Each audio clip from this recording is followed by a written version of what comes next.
बिस्मिल्लाह, खड़ा हो। ये मोहब्बत कैमरे पे है या पीछे भी रहेगी कायम? हमारी दिल से मोहब्बत है। तुझे गलत फहमी है, ये मेरा छोटा भाई है, बेटा है, इसलिए तुम्हें गलत फहमी नहीं होनी चाहिए।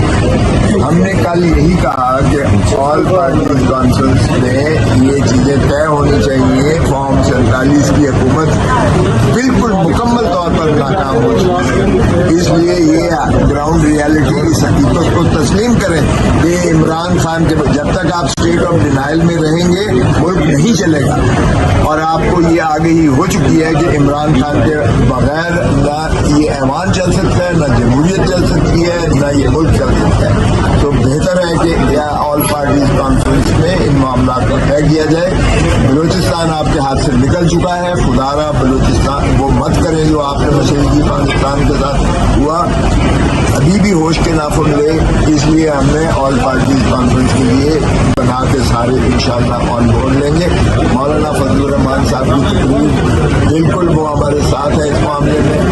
वो भी इस जो है फॉर्म 47 की हुकूमत पर और पार्लियामान पर नहीं मानते।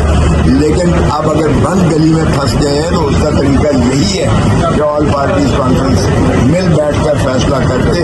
और जब आप पार्लियामान को बेवकूफ़ कर देते हो, सियासतदानों को बेवकूफ़ कर देते हो, तो फिर तबाही का शाखसाना वही होता है जो मशरकी पाकिस्तान का हुआ है। ठीक है, एक चीज मैं इन्फॉर्म कर दूं, वो ये है कि एक रिजोल्यूशन मैंने सबमिट की है। पाकिस्तान तहरीक इंसाफ के हवाले से इल्ज़ाम तराशी की जाती है कि ओवरसीज पाकिस्तानी जो हैं वो पाक फौज और मिलिट्री क़यादत के खिलाफ सोशल मीडिया पे कैंपेन करते हैं। इस हवाले से जो है एक सांड ग्रुप है, वो सांड ग्रुप जो है फौजी भगोड़े ही है, और एक जो है आदिल राजा और एक मेहदी है। ये एक लंदन में और दूसरा कनाडा में बैठ के फौजी क़यादत खसूसन जो है एस्टेब्लिशमेंट के जर्नेलों के खिलाफ जो है इल्ज़ाम तराशियाँ और गालम गलौज करते हैं। और मैंने आज ये कहा है कि अगर रियासत पाकिस्तान इतनी नाकाम है कि ये जो गालम गलौज करते हैं और फौज में बगावत को उकसाते हैं और इल्ज़ाम जो है फौजी क़यादत उसका PTI पे दर देती है, इनको गिरफ्तार करके पाकिस्तान क्यों नहीं लाया जाता है?